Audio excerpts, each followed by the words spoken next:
The great Stoic philosopher Epictetus once said, "The key is to keep company only with people who uplift you, whose presence calls forth your best." You've probably heard the saying, "You're the average of the 5 people you spend the most time with." Well, today we're going to explore that idea through a Stoic lens. We will discuss the 7 types of people who can derail your progress in Stoic philosophy and how to navigate these challenging relationships. Before we begin, I would appreciate if you would like the video so that you can help me to continue spreading the Stoic philosophy. If you are not subscribed, I recommend you to subscribe and activate the bell so you don't miss any video. Type of people number 1, the complainer. We all have that friend, family member, or coworker who seems to find fault in everything, whether it's the weather, their job, or even the food at a popular restaurant. They never miss an opportunity to express their dissatisfaction. Now you might wonder, why should this concern me? I can just ignore them. Well, that's easier said than done. Consistent exposure to such negativity has a draining effect on your mental well-being. It's akin to a leaky faucet, slowly depleting your reservoir of emotional energy. Stoicism teaches us to focus on actionable solutions instead of dwelling on problems. For example, imagine you're collaborating on a project with someone who is a perpetual complainer.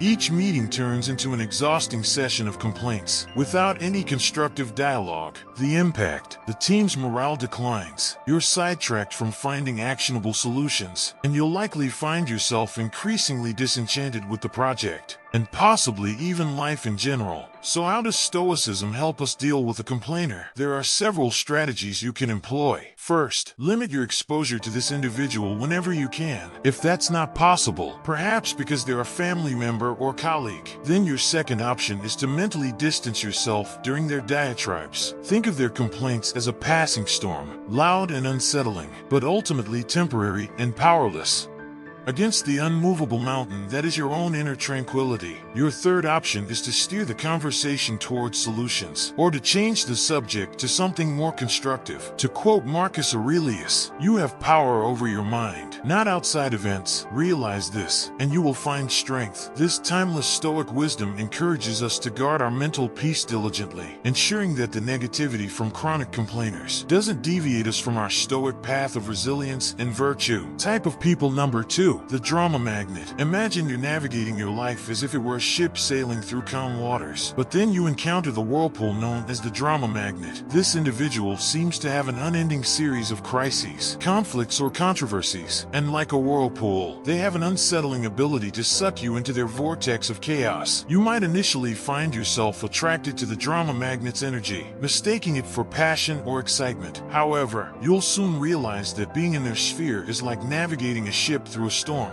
exhausting and dangerous. Now, what makes dealing with drama magnets so tricky is that their crises can often feel like your own. Their chaos is infectious. You might even find yourself embroiled in conflicts that you had no initial part in. Let's take a practical example. You have a friend who has frequent fallouts with others in your social circle. Today they're not talking to Sarah. Tomorrow it's Tom. Your friend comes to you for advice, but you notice that this cycle never ends, and suddenly you find yourself also at odds with Sarah or Tom because you tried to intervene. In this case, you could employ a strategy called reflective listening. Instead of offering advice or taking sides, mirror their words back to them. If they say, "I can't believe Sarah said that about me," you could respond with, "So you're feeling betrayed by Sarah's words." This technique allows you to provide emotional support without getting entangled in the drama yourself. Another approach, and one that might sound counterintuitive, is to become selectively unavailable. Stoicism reminds us to value our time highly, and sometimes that means being unavailable for other people's crises, especially if they're recurring without resolution.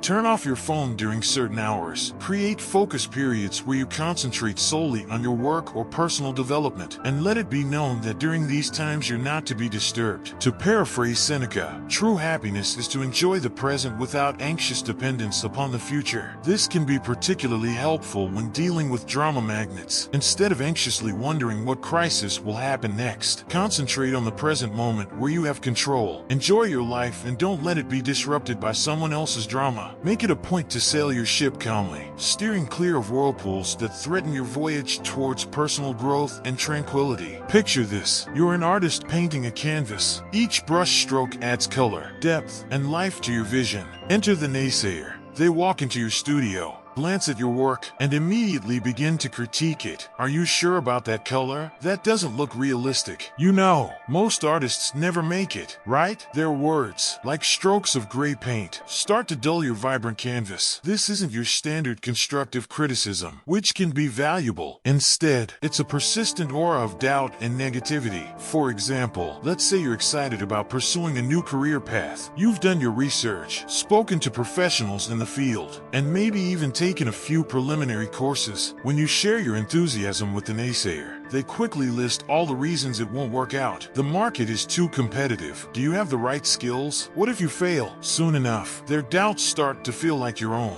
and the self-assured vision you had starts to wobble. Now, how do you deal with a naysayer, especially when they might be someone close to you? One unconventional but effective method is to ask them for advice, rather than just sharing your plans or aspirations. When people are put in an advisory role, they're less likely to attack your ideas outright, and may offer more constructive feedback. Another method involves flipping the script through a technique called positive confrontation. Instead of absorbing their negativity, challenge them to think of solutions. If they say, "You'll never be able to switch careers at this stage," counter with interesting perspective. How do you think someone could successfully make a career change then? This not only deflects the negativity, but also encourages a more constructive form of conversation. Remember the words of the Stoic philosopher Epictetus: "We have 2 ears and 1 mouth so that we can listen twice as much as we speak." Listening doesn't mean absorbing everyone's negativity. It means discerning valuable input from mere noise. When the naysayers start to cloud your canvas with their shades of doubt, take a step back, listen, reflect, and continue painting your own life with the colors that speak to you. Don't let anyone turn your vibrant masterpiece into a dull gray landscape. Type of people number 4. The victim. Imagine life as a game of chess. Each player has the same pieces and the same goal: to checkmate the opponent's king. You think strategically, make some sacrifices, and take some risks. The victim, however, blames the board, the pieces, or even their opponent for every poor move they make. In their eyes, they're perpetually in checkmate, not because of their choices, but because of some external force working against them. Their narrative is a never-ending tale of woe, with themselves cast as the helpless protagonist. I can't get ahead in my job because my boss dislikes me, or I can't get fit because I have bad genetics. Now, it's crucial to note that some people face genuine hardships and systemic issues. However, the victim we're discussing uses their predicament as a permanent excuse, refusing to take any responsibility for their actions or lack thereof. You might find yourself entangled in their storyline, perhaps as the supporting character who constantly needs to rescue them. Let's say you've spent countless hours listening to a friend blame their endless string of failed relationships entirely on their ex-partners. Not only does this suck up your time, but it can also subtly encourage you to adopt a similar victim mindset in your own life. So, what's your move when dealing with a victim? It might be tempting to become their savior, offering endless advice and emotional support, but the Stoics would caution against this. They'd recommend drawing a firm boundary to protect your own mental state. You could employ a technique known as compassionate detachment. Show empathy and kindness, but don't try to rescue them from situations they need to navigate themselves. Offer a listening ear, but refrain from becoming their perpetual problem solver. Marcus Aurelius once said, "The best revenge is to be unlike him who performed the injustice." If you find yourself sucked into the victim's narrative, resist the urge to become one yourself. Take control of your own game board. Make your moves. And remember, in the chess game of life, being perpetually in checkmate is often a choice, not a fate. Keep your pieces moving forward. Make strategic sacrifices when necessary, and play not for revenge or pity but for growth and wisdom. You know this person. They're always exuding sunshine, rainbows, and endless streams of emojis. The ones telling you to just be happy when you're going through a difficult period, dismissing your feelings and experiences with a flippant wave of glittery optimism. Imagine your life as a garden. There are flowers, but there are also weeds and pests. A toxic positivist, however, insists on ignoring anything that isn't a blooming rose. Got aphids on your leaves? Just focus on the flowers. Don't let negativity into your garden, they'd say. While it sounds uplifting, their approach can make you feel invalidated and disconnected from reality. Suppose you're going through a tough breakup. You're sad, confused, and seeking some emotional balance. The toxic positivist's advice? There are plenty of fish in the sea. Just smile and be happy. This sort of excessive positivity neglects the complexities of human emotion and the realities of life's challenges. How do you cultivate your garden without letting the toxic positivist trample it